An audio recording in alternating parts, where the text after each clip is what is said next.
السلام علیکم سامعین، 16 جمادی الاولیٰ اور 1 دسمبر ہے۔ خبر کا عنوان ہے اب غزہ میں کیا ہونے والا ہے۔ جنگ بندی کا آج آخر دن ہے اور کسی وقت جنگ بندی کا وقت پورا ہو سکتا ہے۔ اس بیچ خبر یہ آ رہی ہے کہ امریکہ نے جنگ بندی کے لیے کوششیں تیز کر دی ہیں۔ ساتھ ہی یہ بھی کہا گیا ہے کہ اسرائیل دوبارہ اگر تعاقب کرے گا تو امریکہ ساتھ دے گا، لیکن امریکہ نے جنگ بندی کوششیں اور تیز کر دی ہیں اور کہا ہے کہ جو یرغمالیاں بھی پوری طرح رہا نہیں ہوئے ہیں، ان کی رہائی کی وجہ سے جنگ بندی میں اور تیزی لائی جائے گی اور جنگ بندی کوشش کی جائے گی۔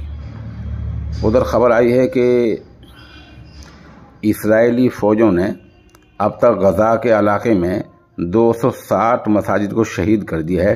یہ ایک مسجد آپ خوبصورت دیکھ سکتے ہیں، یہ کس طرح خوبصورت مسجد ہے اور اس کو بھی ملبے میں ملا دیا گیا ہے۔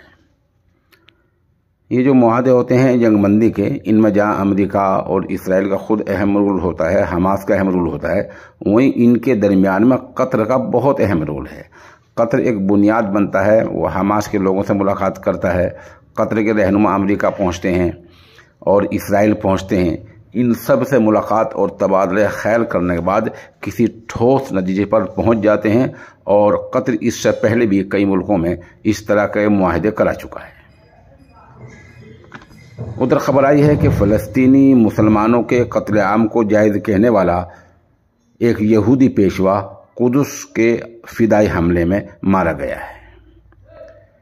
اس تصویر میں آپ دیکھیں، غزے میں ایک ٹوٹا پھوٹا مکان ہے، یہاں کیمپ لگا ہوا ہے اور یہاں مختلف عمر کے بچے چاک اور سلیٹ کے ساتھ بیٹھے ہیں۔ ان کے ہاتھ میں چاک ہے، سلیٹ ہے، وہ بیٹھے ہوئے ہیں، لکھ پڑھ رہے ہیں۔